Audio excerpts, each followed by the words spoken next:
Welcome to Vale, where we step into the experiences of those who have died and live to tell about it.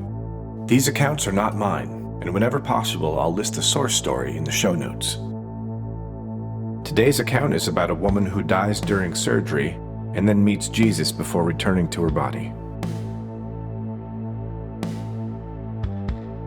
My NDE happened after a long and complicated surgery. When I became conscious in the recovery room, I remember begging the nurse to let me die because the pain was horrendous. She told me I'd been through too much for her to let that happen. I next found myself in this other place. It was as if I stepped into another room, but it was not a room. Where was I? The first thing I felt was a soft breeze, and as I opened my eyes, I was in this bright, beautiful light which seemed alive with love. This love consumed me, filling every cell in my body. I was upright but didn't see or feel ground or a platform. It was as if I was standing in space surrounded by bright, sparkly lights. This light was brighter than the sun, but it didn't hurt my eyes. There was a huge temple in front of me, and the breeze was moving these gold sashes in the temple back and forth. The temple was made from stone columns holding up huge wooden rafters, and the curtains were draped over the rafters. These curtains would move back and forth as the breeze was felt on my face. I could see the curtains were made of very flat, small pieces of gold. They were like the size of a penny. I was a good distance from the temple, but I could also see very close. I thought that I must have died in that surgery, but there was no fear or anxiety. It was very peaceful, and all I wanted to do was absorb all the love I was feeling. No thoughts of my loved ones, no fear of what was about to happen to me or what the future could hold. I was in that moment completely. I think I could have been there forever and would have been fine. I have no human words to describe the feelings, emotions, or place I was in. Paradise comes to mind, but it was so much more. Like all the best this world has to offer, but multiply that 1 billion times over. After a while, I had the urge to walk through the flowing curtains and walk inside the temple. Unfortunately, my body would not move forward. I was stuck in that spot. I also noticed a window to the side of the temple. I was immediately able to look inside. I see a big wooden box. I remember asking myself, what is that? My coffin? The covenant? The covenant that I'd read so much about in the Bible? This box was beautiful and covered in a gold pattern. Then I became aware of an extremely bright orb of light to my right, coming toward me. I immediately knew this was Jesus. This light is even brighter than the one surrounding me. I can still see the twinkling stars even more, glowing around this orb.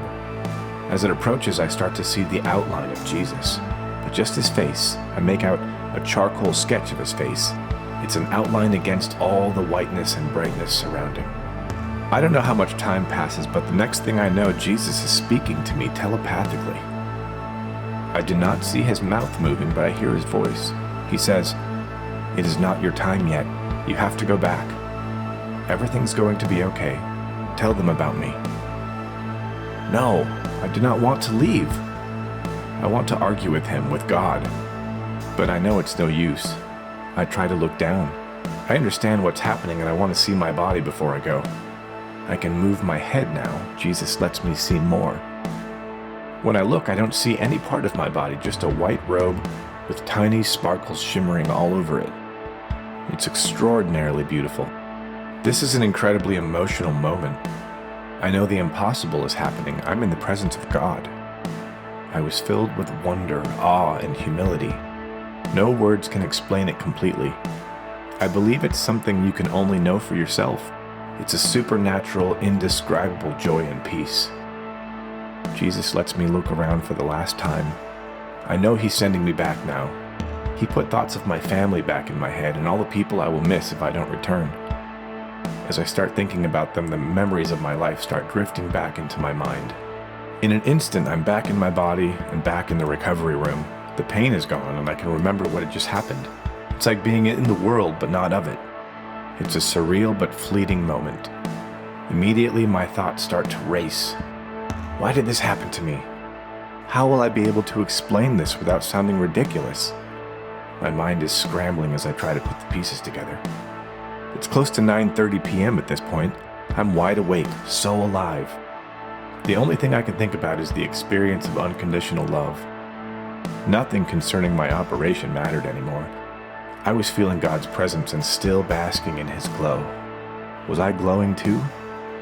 Then I overhear the nurse tell the orderly, "We had a hard time stabilizing her. Let's get her to a room." It became a struggle to be back in this world. It isn't typical dinner conversation to talk about your visit with Jesus. Even though I wanted to shout my news from the rooftops, I felt myself being pulled down by life again with each day. I absolutely knew it happened. I know I was in the presence of God, but I couldn't find the right words or right time to share this incredible experience. It became almost too much to handle. I was stuck in this experience beyond the clouds. Thanks for joining us for today's experience.